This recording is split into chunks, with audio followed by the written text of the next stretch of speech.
A Starstruck Podcast. I'm a warrior. Welcome to A Starstruck Podcast, where resilience meets reality, and every setback sparks a comeback.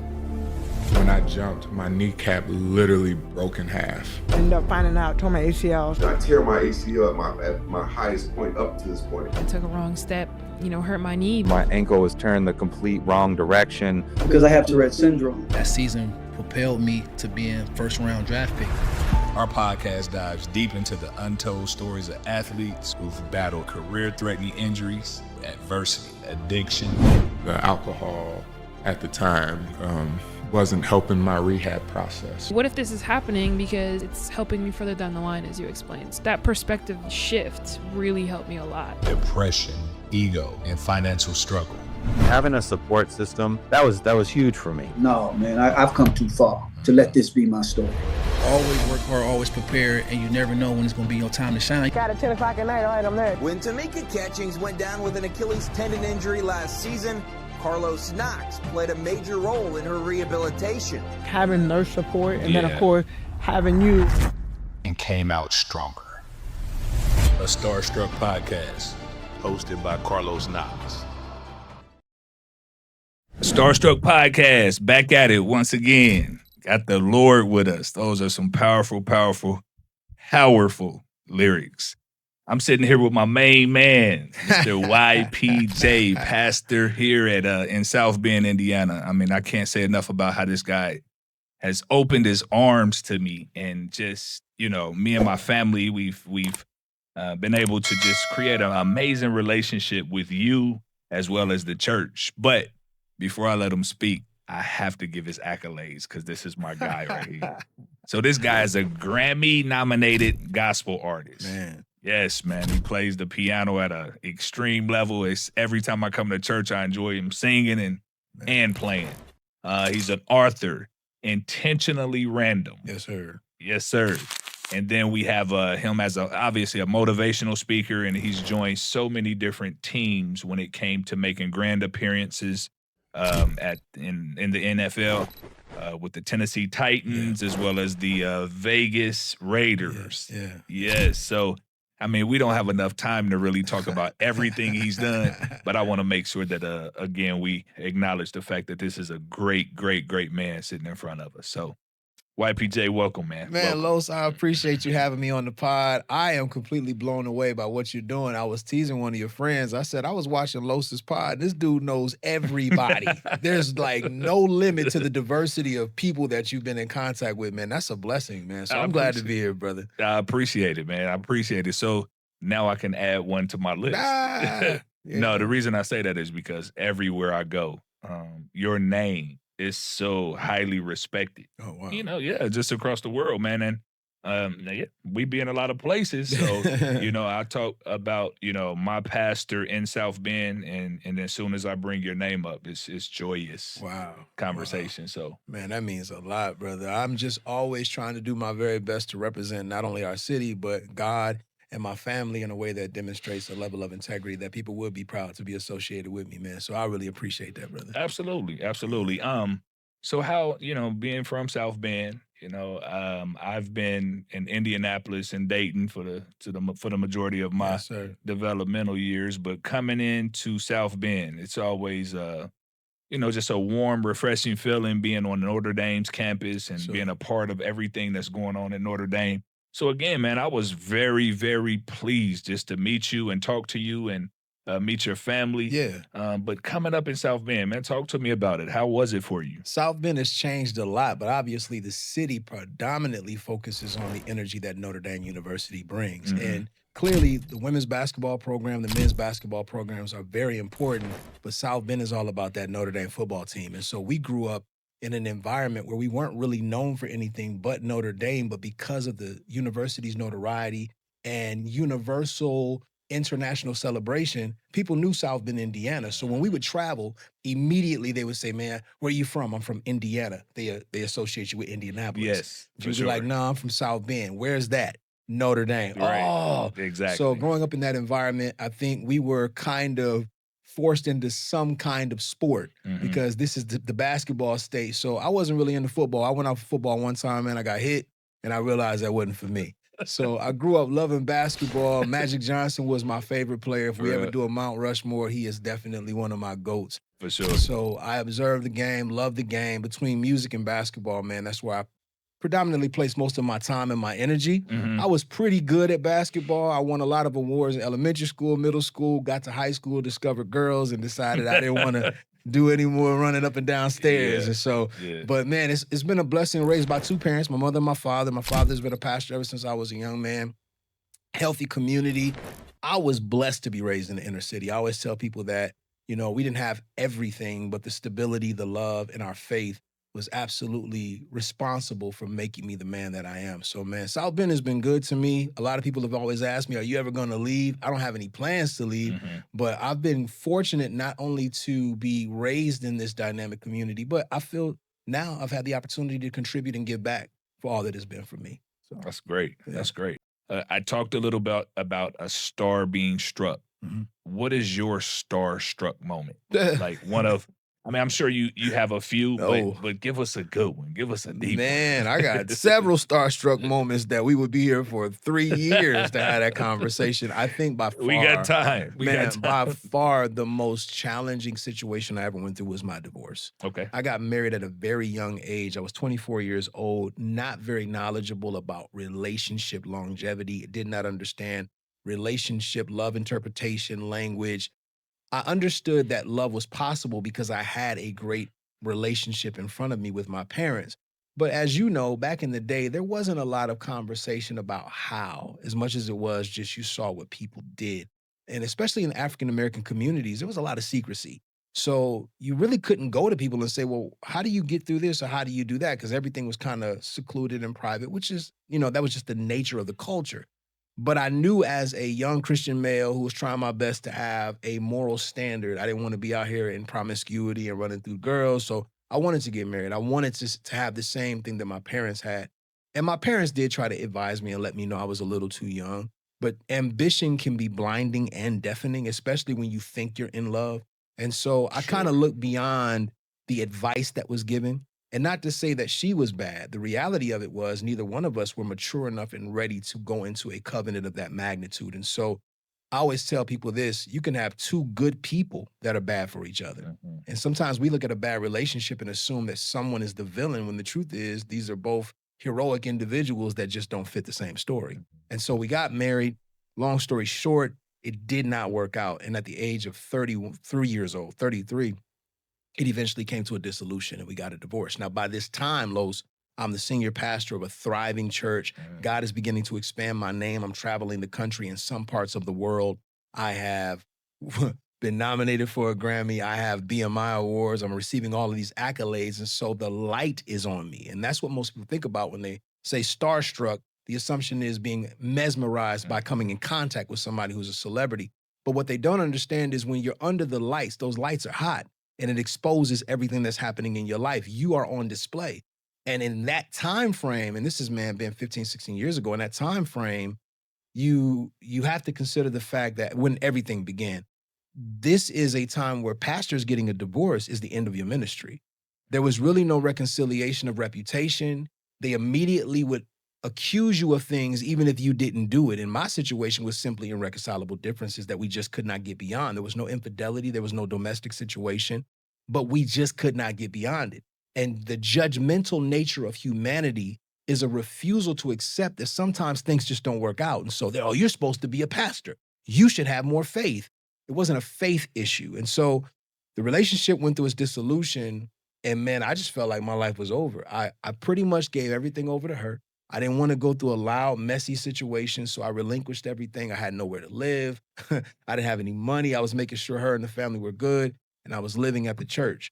And so during that time frame of going from this height of being Grammy nominated and working with this person and doing this, that, and the other, man, now I'm publicly divorced, and individuals are criticizing my character. People are saying, I'm leaving the church, and I don't trust your ministry.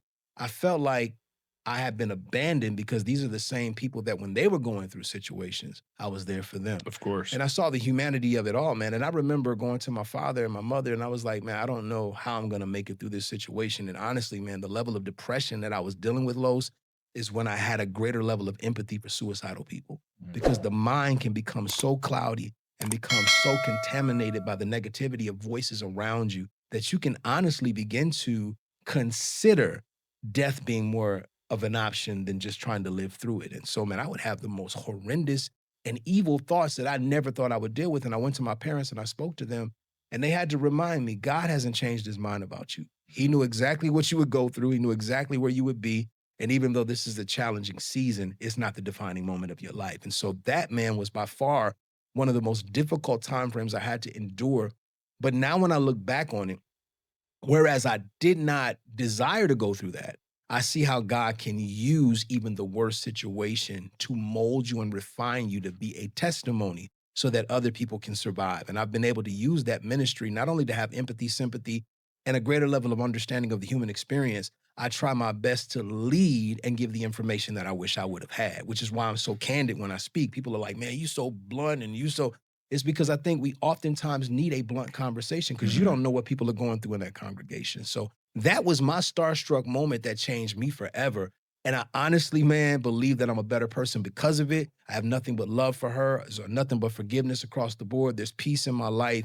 And I'm moving forward understanding that one moment doesn't define you. And I'll say this, a lot of people really do allow a temporary situation to convince them to make a permanent decision. And you can never do that. Even though you've been starstruck, there is a moment of paralysis, but your mobility will come back if you just keep your faith and you keep moving forward. Of course, of course. I'd heard you mention your mom and dad was instrumental in helping you get through it.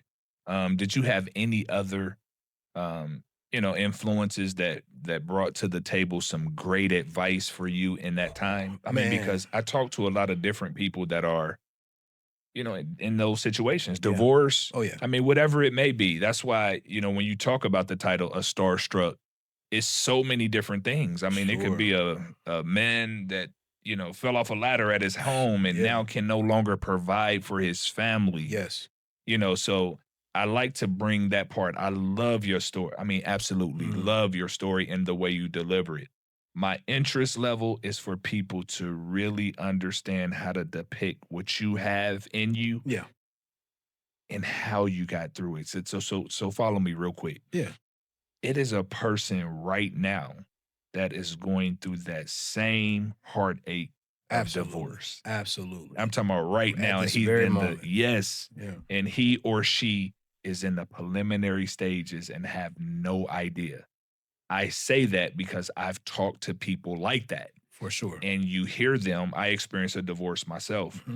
But you hear their preliminary things that's going on at that time. And it's like, okay, you just have no idea. It's so many different things that's about to happen. That you haven't gotten to it yet, but you have to make sure. So I wanted to ask you, who helped you navigate? I mean, did you talk to anybody else that was going through that similar situation or any of that? Well, first and foremost, when you're going through such a tempestuous time, there is a hopelessness that comes over you. And the one thing that I encourage people to do is make sure that you are surrounded by sound voices that will give you not only encouragement, but solid advice. What we like to do when our heart is broken is isolate. And isolation can be one of the greatest hindrances because that's when your mind starts to drift.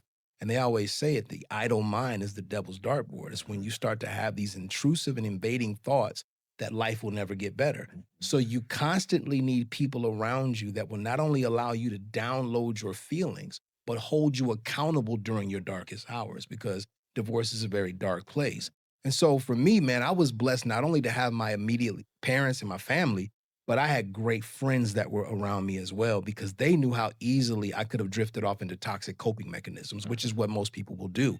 We find something to numb the pain instead of pursuing actual healing so we can come into a place of wholeness. Because whereas pacification will make you feel good for a moment, it doesn't erase the real pain. Of course. And so I was blessed, man. One of my best friends, and I don't name drop, is the gospel artist Fred Hammond. Fred Hammond was one of the most instrumental and key individuals in my life during that divorce because he had been through a divorce. And I remember the advice he gave me. We were on tour, Los, and we had stopped. Fred, it's no secret, Fred loved to eat. He loved good food. And so he was like, man, I want to stop by this spot. I think we were in Philadelphia. He said, I want to stop by this spot, man. I'm like, cool. So we get out. It's an outdoor spot in the hood. you know, at the end of the day, no matter how much we are blessed to experience, we still from the hood. So Of he knew all course. the hood spots were. And we were standing in line, man, and I had just got off the phone with my ex. We had a really nasty conversation. And man, I was fighting tears. And I'm not a cry guy, but at that moment, I couldn't, my heart was so broken, Los, I couldn't hold it. And a tear fell on my eye, and Fred caught me, he saw it. He didn't say, "What's wrong with you?" I will never forget this, man. He looked over at me and he said, "You know, first you cry every day." He said, "And then you cry every other day." He said, "After a while, you sniffle and you cry once a week." He said, "And before you know it, you don't cry. You just kind of feel a moan and a pain." He said, "But if you just keep living, after a while, it doesn't hurt anymore. Absolutely. You don't cry anymore." And he ordered his food. And I will never forget that, man. And at the moment, I was like, he don't understand what I'm going through. He doesn't understand how. And when I came through it, I remembered those words, and I was having a conversation with another leader who was going through a divorce, and they were so broken, and tears were flowing. And I didn't even cite the source. I just looked and said, "You know, first, you cry every day," and walked them through it. But I think it's so important that we download one to another. The Bible says, "Confess your faults one to another that you might be healed." Yes, there's a vertical relationship with God, but he gave you humanity as a source of strength, as a source of encouragement.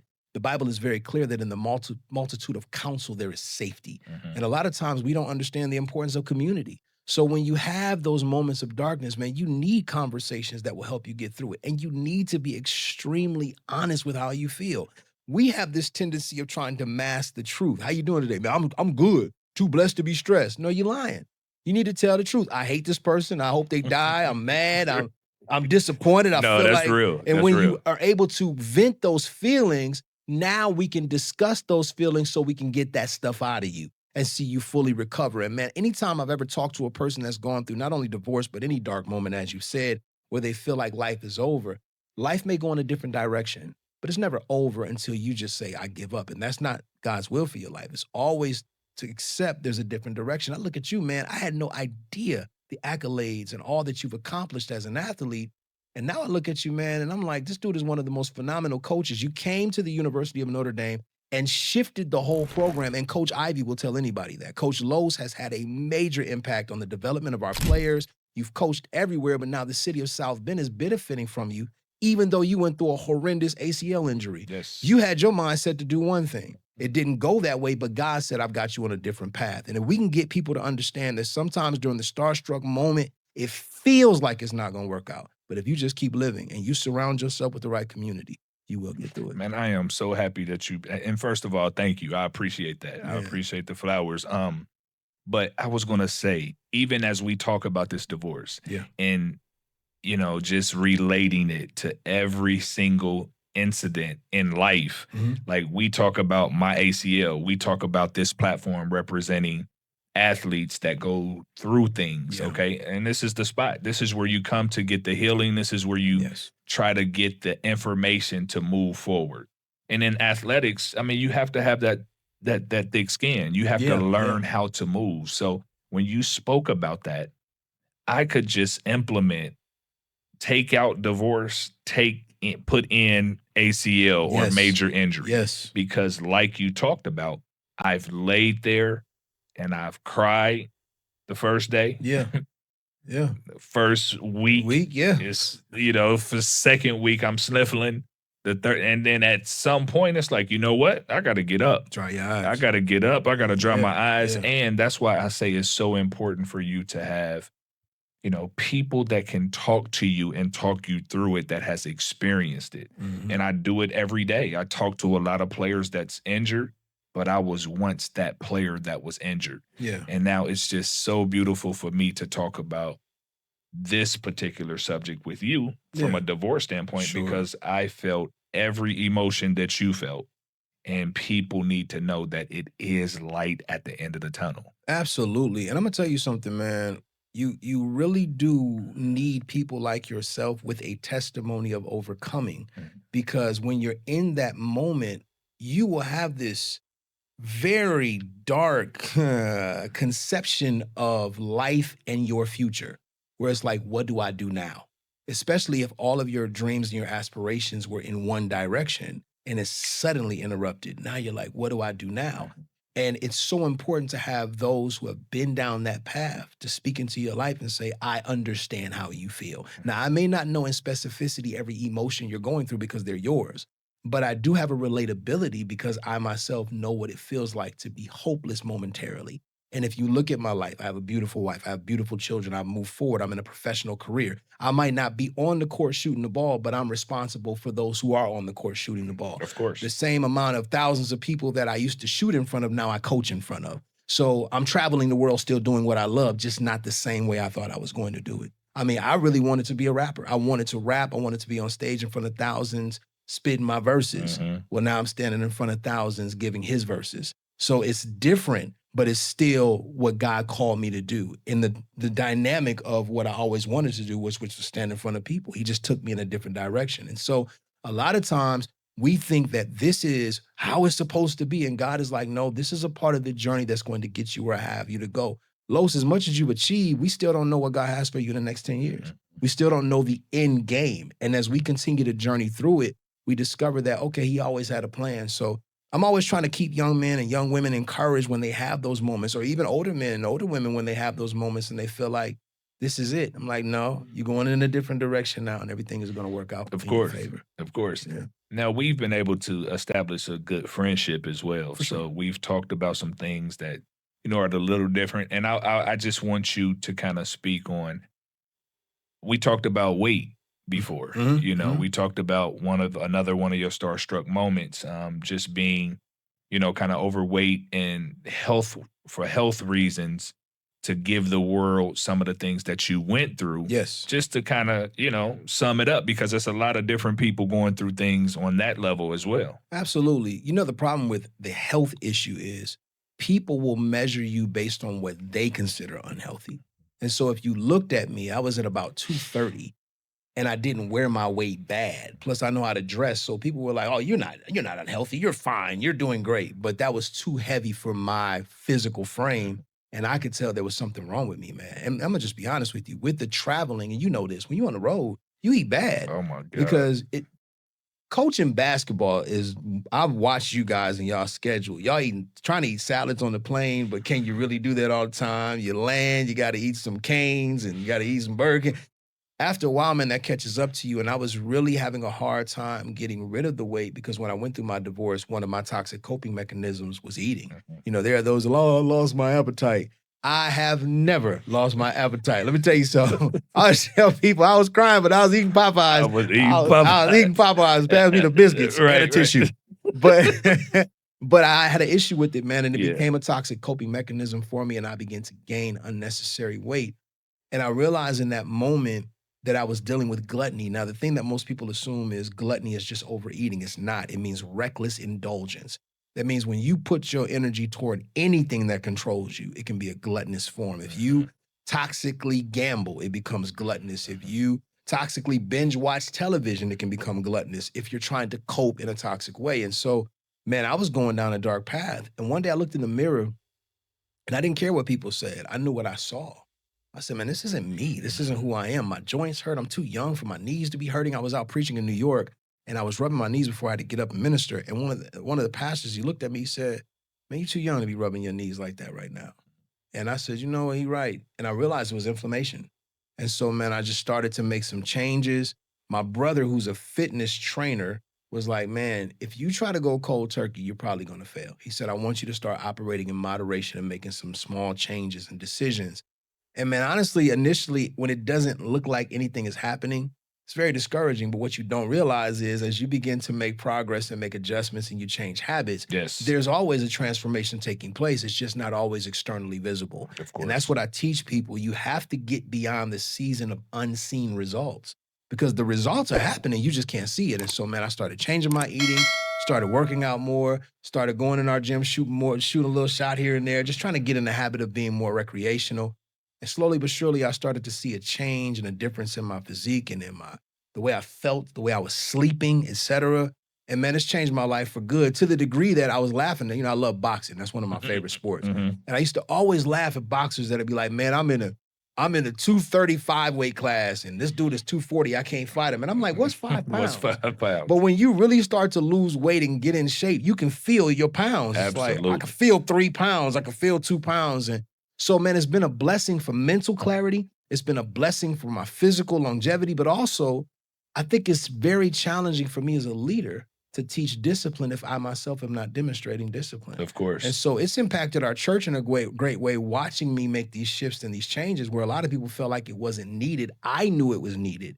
And man, I've been delighted with the results. Absolutely. That's big. That's when you talk about how a leader is supposed to conduct themselves. Sure. You know, that's 100% accurate. And a lot of times when you're in coaching or anything when they are able to see that you're super disciplined and you are focused on being better at any moment, I don't know, it's something that touches each and every individual that's around you. Absolutely. From a mental health standpoint, I know we talk about some subjects already, but I want to talk to you a little bit about what it takes to not only teach people about mental health, but the people that are going through it and the people that you know already that are experiencing some things. What would be some advice that you would give as far as healthy mental health? I am very intrigued by the conversation of mental health and the negative turn it's taken in this day and age, because people are now using the term mental health as a scapegoat as opposed to understanding how important it is to be addressed. Like nowadays, I'm tired, I need a break for my mental health. No, you're just lazy.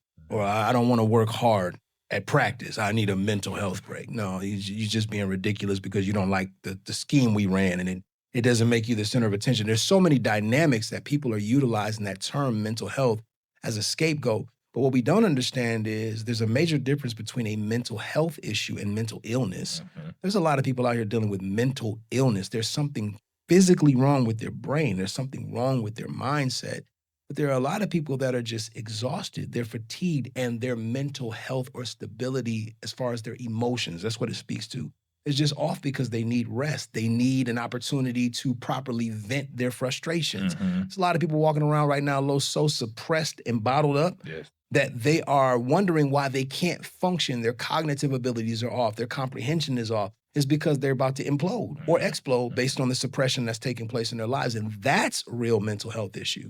Not just, I'm sleepy, it's a mental health. No, you just need a nap. Right. You know, oh man, I'm dealing with mental health. No, you need a Snickers bar. You just, hangry, as they say. Right. But when we talk about those who have been dealing with abuse, those that have been dealing with major rejection, esteem issues, those that have dealt with abandonment, and they have not had proper outlets and channels to deal with those things, it can deeply impact the soul. And I teach people this, that the soul is not just some mystical aspect of living. The soul is your mind, your will, your emotions, your imagination, your intellect.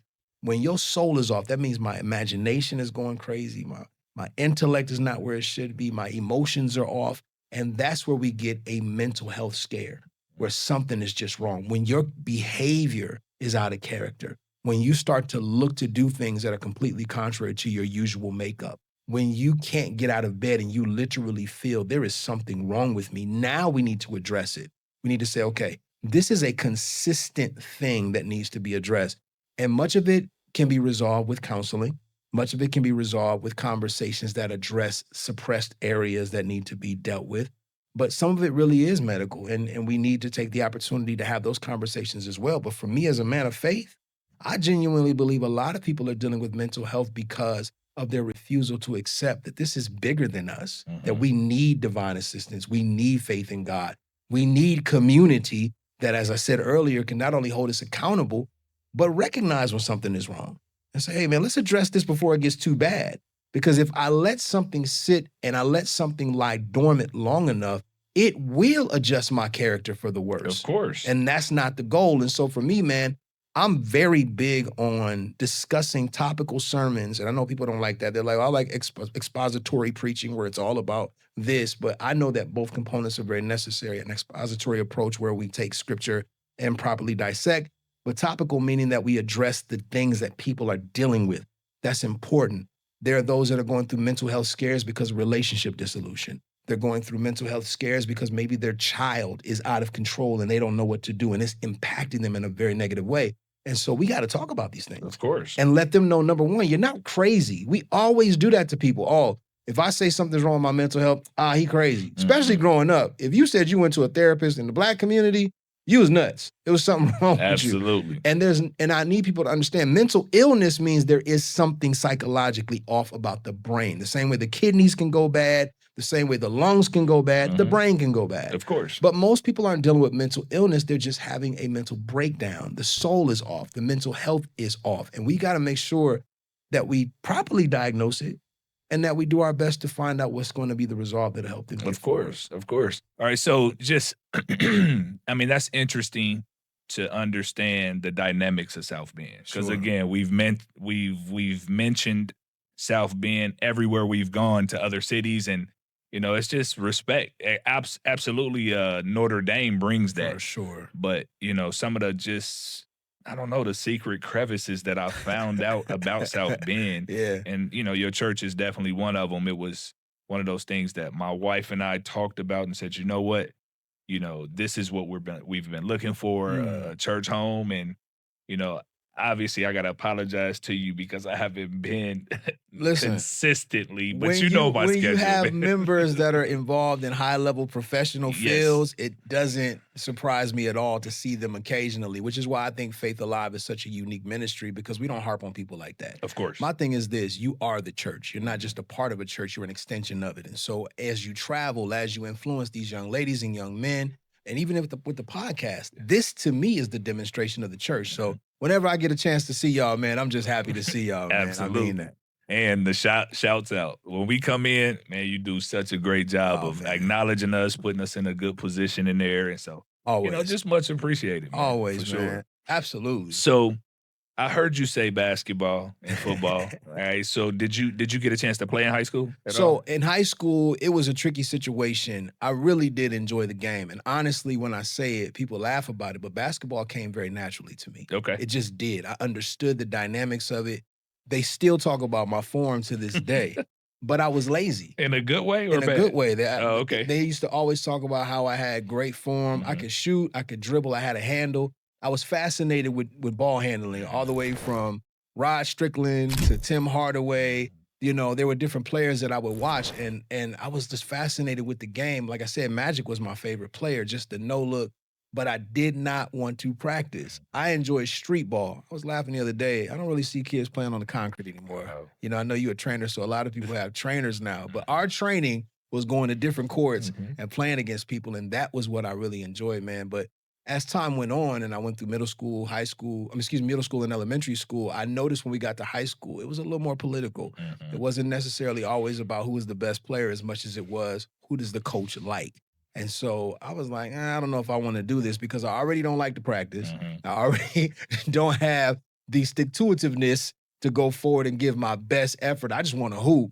And I just decided, this probably isn't the best way for me, man. So even though I have my days where I regret it, because my father always tells the story that the coach called the house and said, you got to get your son to play. Really? And he was like, listen, I don't force my kids to do anything. If they start something, they can't quit.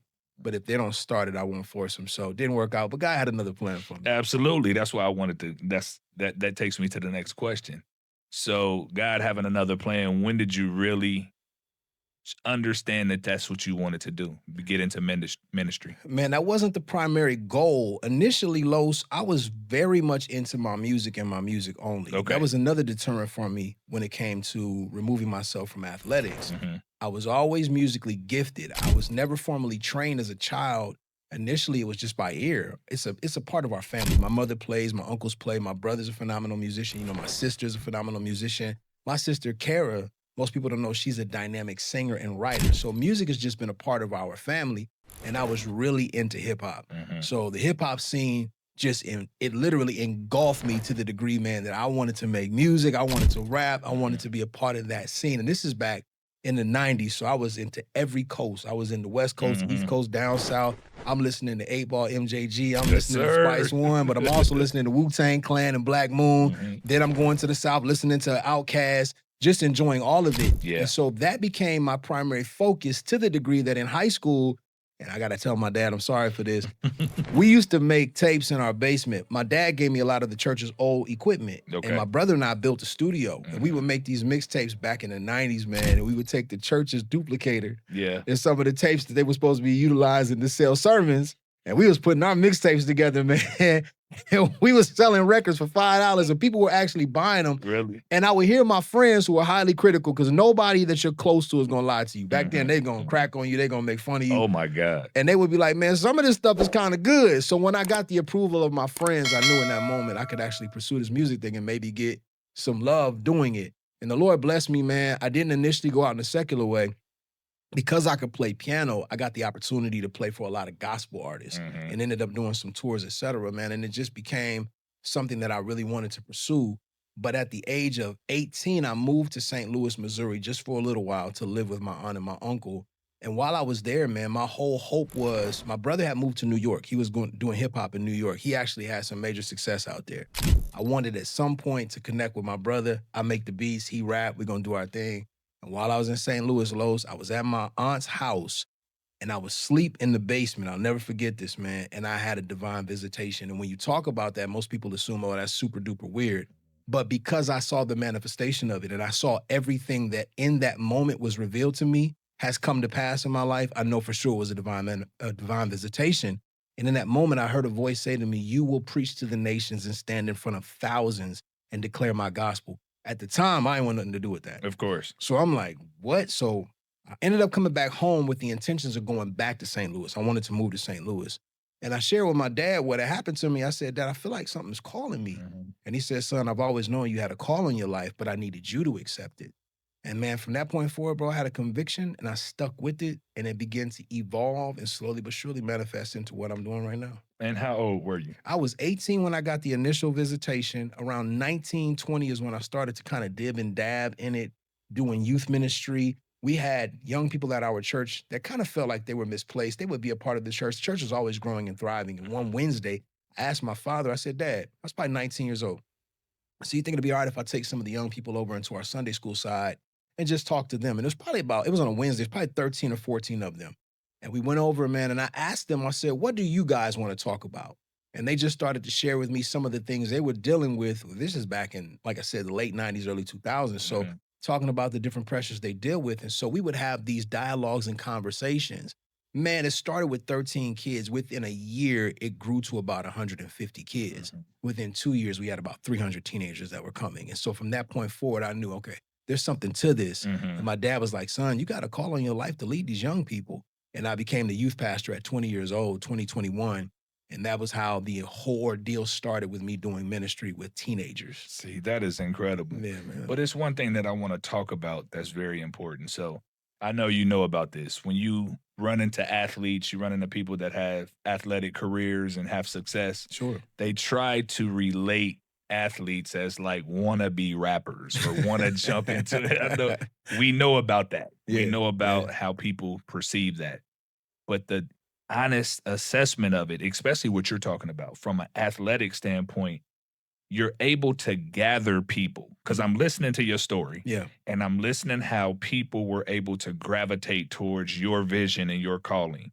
What was the same way for me athletically? Yeah. And athletes don't really talk about that. Sure. Athletics is it's one big family. Absolutely. Across the world, Absolutely. across the nation. So I'm just listening to you and I'm thinking, that is exactly how we manifest players, how we manifest teammates for life. Yeah. You know, great championship teams. And I'm definitely trying to connect the two. Yeah. You know what I mean? Yeah. And that's why I wanted to have someone like yourself as dynamic in bringing people together and understanding one goal, because that's so big from a championship standpoint. Well, you know what? Music and athletics are universal languages, because when you get people that desire to have a winning component in their lives, they will erase racism, sexism, political views, all for a common goal. I'm sure during the various teams that you've been a part of in the time, the tenure that you played ball, you've come across a lot of different people of every ethnicity, background, religious idea, faith, and thought.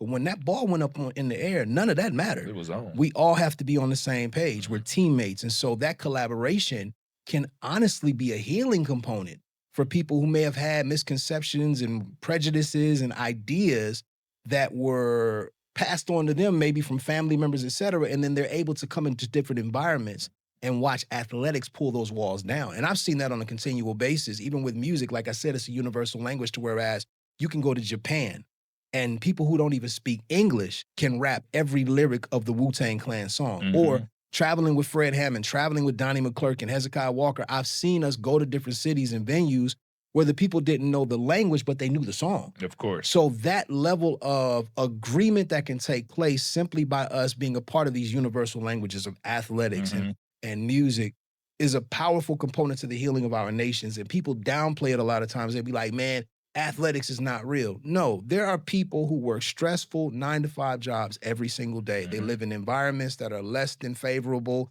They deal with the pressures of life.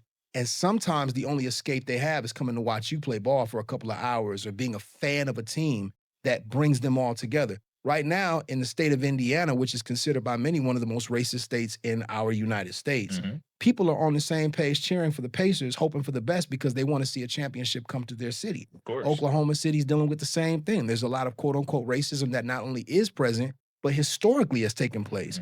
But everybody's putting that aside right now because of athletics. So it is absolutely a universal language, and it is something that brings people together. Well, I'll tell you what, even when you talk from an athletic standpoint, an athlete, I look at it as if, you know, when you have a group of people that are looking at an athletic team in a certain type of way, you talk about racism, you talk about a lot of different things, you know, you don't know what this individual has done to put himself in a position or her in that position. Like, so for me, this is a Starstruck podcast, and it's a reason why. A star being struck by something can happen on or off the floor, and it has happened to many people.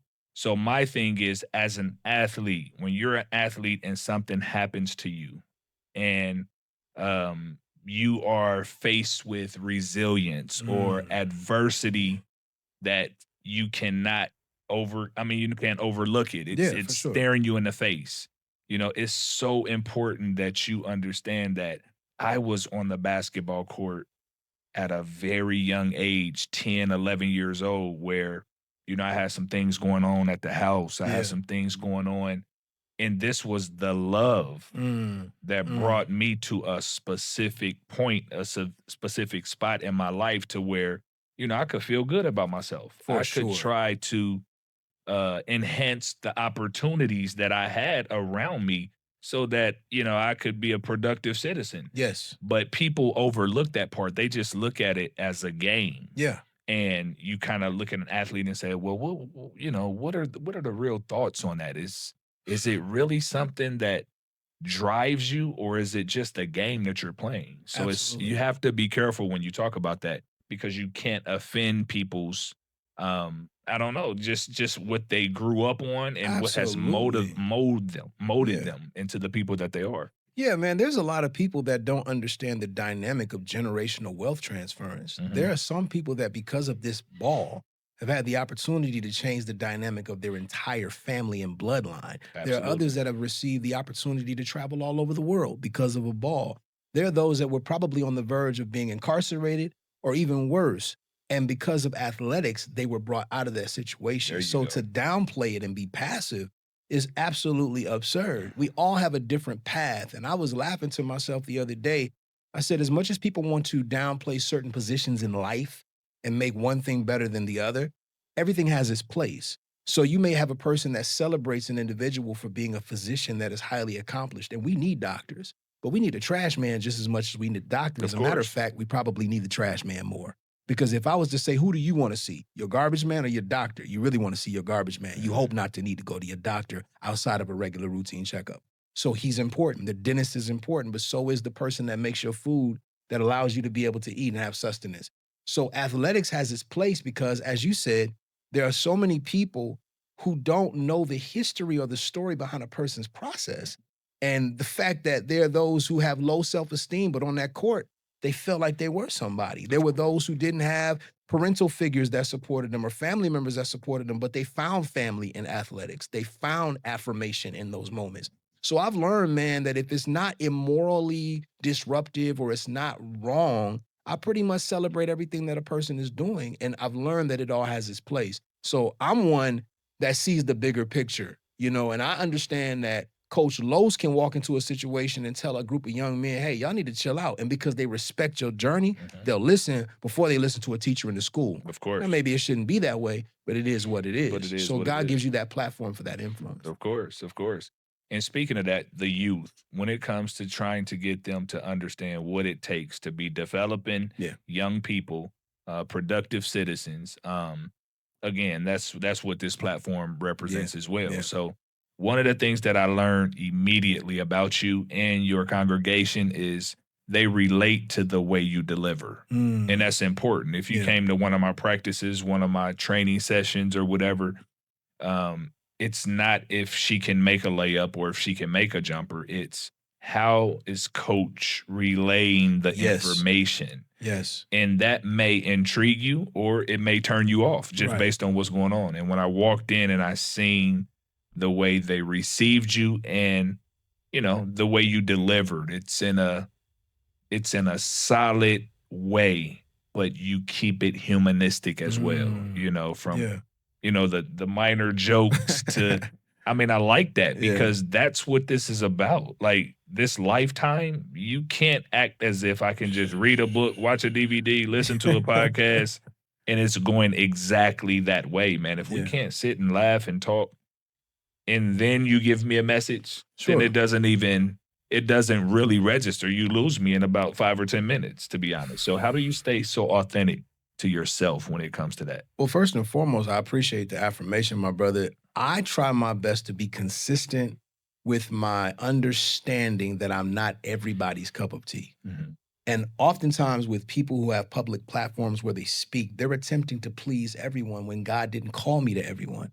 There's a specific group of individuals that I have a relatability to, that he's assigned me to, and those people will understand not only my delivery, but I'll understand their need. I really believe it's a divine reciprocity. And so when I preach, I'm going to be the same every time. Of course. I'm the same in the pulpit as I am outside of the pulpit. Oftentimes in church, and you've grown up in church, you've seen it, the pastor felt like he had to put on this voice to be Martin Luther King. But then outside of it, he really did like basketball, but he didn't want anybody to know because that was deemed as something that was inappropriate. When there's nothing wrong with us enjoying life's experiences. We don't have to compromise our morality or our standards to just enjoy life. And so for me, I believe the Bible. The Bible says laughter is like medicine. A merry heart does well like medicine. And I love to crack a joke. I love to have fun. I like to say risque things to make people wake up and look around. But I know after I do that, now that I've got your attention, let me drive this point home. And so my father was the key component to really teaching me the importance of my authenticity. I used to always say, man, Dad, I don't know if I can fill your shoes. He says, you don't have to do that. Just follow in my footsteps. Understand it's important for you to be authentic. Be you. He said, I want you to be yourself. And so, man, I really believe consistency is the major component to that aspect of delivery, is to make sure that I don't allow a desire for praise from the crowd to make me adjust who I really am. And so I've stayed true to it, realizing that there are those, man, that have walked out and said, I don't like this church because he's just too blunt. And I've accepted it's okay. I'm not mad at that person. This is just too much for them, and they'll find something that best suits them. I think when you allow offense to take a hold of you, you keep making adjustments trying to please everybody, and then you realize you can't. So for me, I've always adapted to, what was it, Abraham Lincoln's motto, you can please some of the people all the time and all the people some of the time, but you can't please all the people all the time. And so I've just made sure that what God gives me, I give it to the best of my ability. And my prayer is that it's something they can use for their everyday life. I don't want to ever give a word that's so high up in the sky that the crowd is sitting there going, we see what you're trying to say, but we're not connecting with what's actually being delivered. And so, man, it's just a matter of adjusting for the seasons we're in. When we were going through the COVID season, which is still crazy. I was talking about it the other day. I cannot believe we went through that. Yes. But when we went through that season, there was a lot of fear. There was a lot of uncertainty. It would be foolish of me to talk about something other than the importance of overcoming fear and uncertainty, because that's what they're dealing with. Right now, we're dealing with a lot of political unrest, and people are having civil disagreements, and there's a lot of banter back and forth. It's important for me to talk about the importance of loving one another and making sure that we have our composure and restraining ourselves. The Bible talks about a group of individuals called the sons of Issachar, and they were celebrated because they understood the time they were in. They understood the climate of society. That's my responsibility as a pastor, but even as a coach. There's a responsibility to understand the climate of who you deal with, because there's ways that you were coached that would never work with this group of kids that y'all have now. And y'all done moved into something totally different with this NIL, collectives. They can get deals. You're dealing with superstars now. Superstars. And so it isn't as easy to coach because many of them are coming to you with 1 million YouTube followers and they already think they got it all together. So you have to adapt. And I think as a leader, it's important for me as well to understand the importance of pivoting. Absolutely. Yeah. Absolutely. Well, like I said, you do a great job, Man, I especially appreciate in the church. I know that people speak very highly of you, and just my experience being around South Bend. Man, I 'Cause, appreciate I run your name, man. It's all good, brother. My pastor. It's all good. Yes. I'll be telling everybody, yeah, they go to my church. Yeah. They go to my church.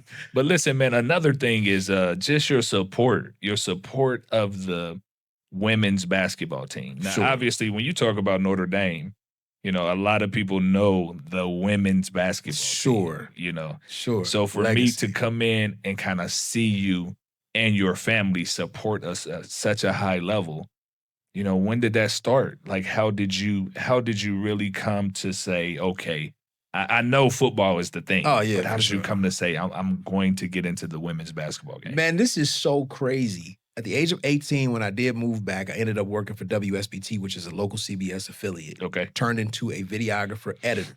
So they would send me to all the games, whether they were boys games, girls games, track and field, football, all of that. I had my sideline pass, and it was always super dope because this is before the internet. So having the opportunity to be on the field, having the opportunity to sit on the court, I laugh at the cameraman when I come to the games. I'm like, I used to be him. And at 18, man, I was playing the organ in church. This is a true story. While I'm playing the organ in church, this tall, light-skinned girl and this young lady behind her, they come around for offering because we marched during the offering. It's Julie and Niel. And so they visited the church that day, and I was like, oh, wow, that girl is tall. I'm like, that's a tall Julie. girl. And I remember they had on Notre Dame apparel. And so I ended up going and shooting the game. And while I'm shooting, I look up, and there's Julie and Niel. And I'm like, oh, they who? So from that point forward, when they would come around, I knew who they were now. I'm like, okay, they play ball at Notre Dame. So I kind of was paying attention back then just off the strength of them coming to the church at Okay. times. But Autry Denson used to come to the church, other individuals on the football team, so we paid way more attention to the football program. Well, man, time goes on as they continue to attend the ministry. My parents get to know them. We all just kind of connected in one way or another. And so I began to pay more attention when they won the championship. Of That course. changed everything. And so from that point forward, when Niel came back and she started coaching, I'm like, oh, cool. She's back on the scene doing her thing because we watched her do her thing at the Shock and at the Fever, Yes. et cetera. Always celebrated her and cheered for her. When she came back and started coaching, Skylar was there. Yes. And so because Skylar's from the city, we all watched her grow up. We all love her. Her father, Mo, is her mother, always great people, major influence in the community. Everybody wanted to support Notre Dame. You got Niel coaching. You got Skylar here. There was another young lady named Jackie. She was from South Bend. She hooped there. So everybody's paying attention. And before you know it, man, we just got engrafted into it. Then when Carol Owens joined our church, it just became mandatory. It's like Carol came first. And I'm like, you know what? Man, I got to start going to these games. Because she would always say to me, Pastor, when you going to come to a game? I'm coming. Finally, man, I started to come and I realized not only do I highly enjoy it, it's a great time, but just being that support was very important. And I Yes. saw how it was influencing not only our immediate community, but because of what name God has given me, there are those that have now started to watch the games because they see me at the games. Of course. Or they see me Yes. supporting the games. So now, man, I tell everybody I'm the new mascot, man. I love being there. Front row. Always. Every rip. I can't lie, man. When we walk out, we all look over to you just to make sure you're out in the seats, man, because we have a good time with y'all as well, man. So For sure. I wanted to bring you on, Pastor, because it's very important for me to give, the love and respect to someone that's South Bend grown. You know what I mean? Yes, sir. And I'm big on that. Just the loyalty, the love, the respect of a person that, got it out the mud, so to speak, man, And yeah. I want to make sure that, everyone understands the magnitude of who you are, as well as I mean, not that I have to do that, but I want to know from this platform, that you just provide some nuggets, man, that are very, very important for people to understand when it comes to resilience, overcoming, whatever it may be, the mental health side of things. Sure. And I like to get a professional expert's opinion when it comes to those type things. So no, man, you have really some dynamic it. conversations, Los, and I really appreciate the positivity of the podcast because oftentimes, as you and I have discussed, we just dive into the surface topical things that people get into. Is it Braun is better than Jordan, or would Muhammad Ali beat Floyd Mayweather in a boxing match? But there are people that are really going through challenging times, and they're dealing with the starstruck moment right now, and they don't know what they're going to do. And I am a firm believer that the right word at the right time can send somebody in the right direction. Yes. I really believe that the right word at the right time can send somebody in the right direction. And so just having this podcast, there are those that may be clicking and going to another podcast and see this in that moment of divine appointment where God allows them to see a moment where you're conversing with the Greg Oden, or you're conversing with Brother Muhammad, you're conversing with various individuals, and their lives are changed. So, man, I commend you, man. I think this is a fire platform. Thank you, man. I really appreciate that. I really appreciate it. Well, I can tell you this. I mean, this is the first time that you're here. Yeah. Ding, ding, ding. So we got 2 or 3 more times that you're going to visit. For sure, man. Like I said, we got to do this at the church. We should put the whole congregation to do it. I don't know. Have you done a live one yet, man? I have not. That might need to be the first live one, man. That could be. We pull up on the church, man, set it up, and go crazy. They would love that. That could be. We can definitely talk about that for sure, man. But again, I can't thank you enough for stopping by. Glad to be here. I know you got a lot of things that you do on a daily. Sure. But I just, again, commend you, my brother. And the next time I give you an invitation, please accept. I'm here. I really love to have you. This has been amazing. Yes, sir. All right, thank you. And I'll be in touch with you on our next endeavor. Yes, sir. Starstruck. The Starstruck Podcast. All right, Mr. YPJ, we're out of here. I'm a warrior. Anything you place in front of me, I'll be victorious.